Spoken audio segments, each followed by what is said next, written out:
Bonjour, Gilles ici pour actualité-dvd.com et je vous parle du DVD du film Green Zone, distribué par Universal, réalisé par Paul Greengrass et mettant en vedette Matt Damon, Greg Kinnear et Brendan Gleeson.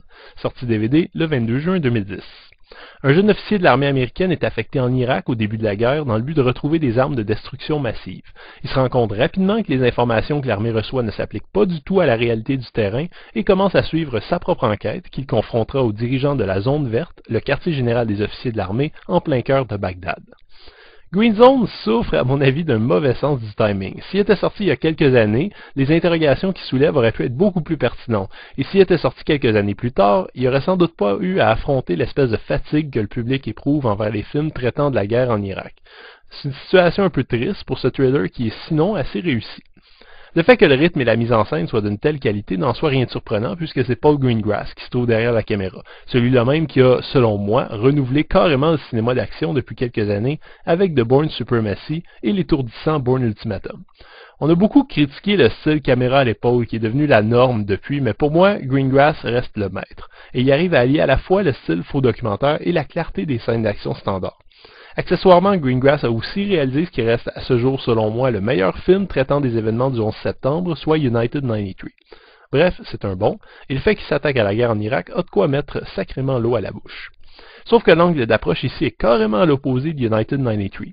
Au lieu de faire un film résolument réaliste, terre à terre, qui se contente des faits absolus, Paul Greengrass et le scénariste Brian Helgeland ont conçu un blockbuster, un thriller d'action convenu et grand public utilisant comme élément scénaristique des problématiques réelles liées à la guerre.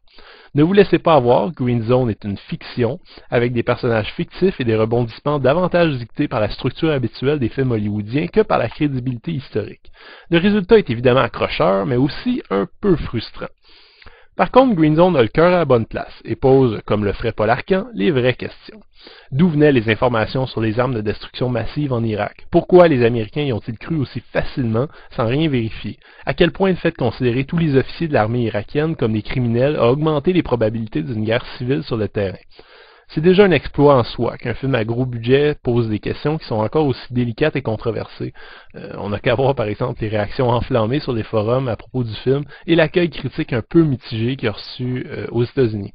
Malheureusement, Green Zone s'essouffle un peu dans sa deuxième partie, et si l'idée d'opposer la fameuse zone verte aux réalités du terrain est excellente, je trouve que ça n'est pas retranscrit de façon tout à fait efficace ici. Le livre qui a inspiré toute cette section s'intitulait Imperial Life in the Emerald City, et le simple fait de comparer la zone verte de Bagdad à la cité d'émeraude du magicien d'Oz représente déjà une image puissante pour moi, que le film de Paul Greengrass n'arrive pas, à mon avis, à transmettre au public. Reste finalement un thriller de guerre intéressant, techniquement parfaitement maîtrisé, sérieux et intelligent, qui aurait pu, avec une approche plus rigoureuse, être un peu plus pertinent. Le film est présenté en 2:40 anamorphique avec des pistes audio 5.1 en anglais, français et espagnol, ainsi qu'une piste explicative pour non-voyants. Les sous-titres sont aussi disponibles en anglais, en français et en espagnol. On commence la section de bonus avec une piste de commentaires de Paul Greengrass et Matt Damon. Les sujets abordés sont excellents, on parle des thèmes du film, de l'angle choisi, des différences avec la réalité, etc. Malheureusement, les deux hommes ont un ton morne, lent et détaché qui rend la piste assez ennuyeuse et difficile à écouter d'un trait. Une dizaine de minutes de scène supprimée est offerte avec ou sans les commentaires de Matt Damon et Paul Greengrass qui sont tout aussi peu excités. Matt Damon Ready for Action est un court reportage un peu plus dynamique qui se concentre sur Matt Damon et son intégration dans le groupe de vrais soldats qui composent l'équipe qu'on voit à l'écran. Enfin, Inside the Green Zone traite plus généralement du film. Tous les bonus sont sous-titrés en anglais, espagnol et français, à l'exception de la piste de commentaires qui n'est sous-titrée qu'en anglais. Green Zone est un excellent thriller qui a aucune considération historique, comme c'était le cas pour United 93 du même réalisateur. Si vous avez aimé les deux derniers films de la trilogie de Jason Bourne, vous ne serez pas déçus. Green Zone utilise des questions et des enjeux liés à la guerre en Irak pour proposer une histoire haletante et bien ficelée, mais j'aurais quand même préféré que ce soit le contraire, que la finalité du film soit les questionnements et non l'excitation du spectateur.